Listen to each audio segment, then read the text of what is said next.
अनंत चतुर्दशी की व्रत कथा। एक बार महाराज युधिष्ठिर ने राजसूय यज्ञ किया। उस समय यज्ञ मंडप का निर्माण सुंदर तो था ही, अद्भुत भी था। वह यज्ञ मंडप इतना मनोरथ था कि जल व थल की भिन्नता प्रतीत हुई नहीं होती थी। जल में स्थल तथा स्थल में जल की भ्रांति प्रतीत होती थी। बहुत सावधानी करने पर भी बहुत से व्यक्ति उस अद्भुत मंडप में धोखा खा चुके थे। एक बार कहीं से टहलते टहलते दुर्योधन भी उस यज्ञ मंडप में आ गया और एक तालाब को स्थल समझकर उसमें गिर गया। द्रौपदी ने ये देखकर अंधों की संतान अंधी कहकर उनका उपवास किया। इसमें दुर्योधन चिढ़ गया। ये बात उसके हृदय में बाण के समान लगी। उसके मन में द्वेष उत्पन्न हो गया और उसने पांडवों से बदला लेने की ठान ली। उसके मस्तिष्क में उस अपमान का बदला लेने के लिए विचार उपजने लगे। उसने बदला लेने के लिए पांडवों को द्रुत क्रीड़ा में हराकर उस अपमान का बदला लेने की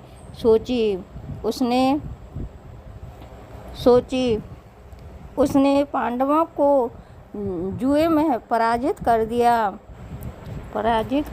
होने पर प्रतिज्ञानुसार पांडवों को 12 वर्ष के लिए वनवास भोगना पड़ा। वन में रहते हुए पांडव अनेक कष्ट सहते रहे। एक दिन भगवान कृष्ण जब मिलने आए तब युधिष्ठिर ने उसने अपना दुख कहा और दुख दूर करने का उपाय पूछा।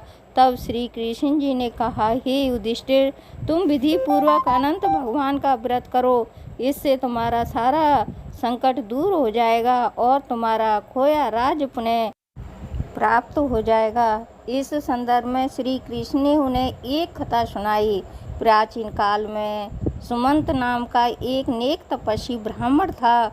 उसकी पत्नी का नाम दीक्षा था। उसकी एक परम सुंदरी धर्मपरायण तथा ज्योतिमयी कन्या थी जिसका नाम सुशीला था। सुशीला जब बड़ी हुई तो उसकी माता दीक्षा की मृत्यु हो गई। पत्नी के मरने के बाद सुमंत ने कर्कशा नामक स्त्री से दूसरा विवाह कर लिया। सुशीला का विवाह ब्राह्मण सुमंत ने कौटिल्य ऋषि के साथ कर दिया। विदाई में कुछ देने की बात पर कर्कश ने दामाद को कुछ ईंटें और पत्थरों के टुकड़े बांध कर दे दिए।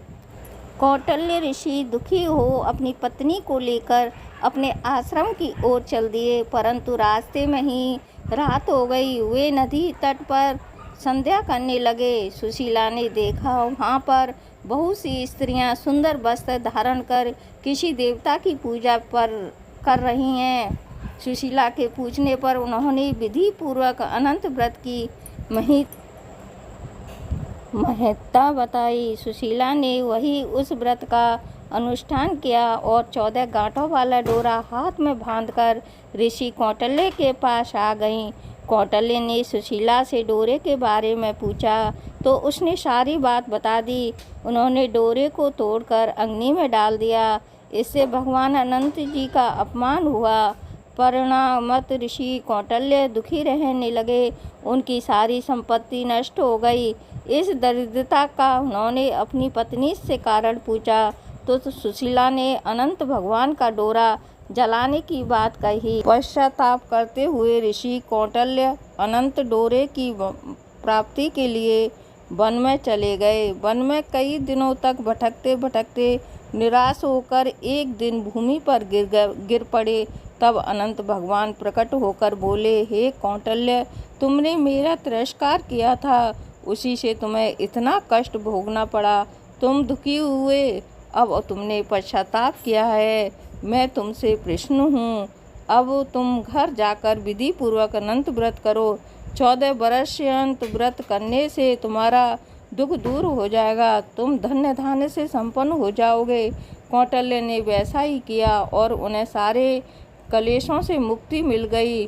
श्री कृष्ण की आज्ञा से युधिष्ठिर ने भी अनंत भगवान का व्रत किया, जिसके प्रभाव से पांडवों महाभारत के युद्ध में विजयी हुए तथा चिरकाल तक राज करते रहे। वीडियो पसंद आई हो तो लाइक करना, सब्सक्राइब करना। धन्यवाद।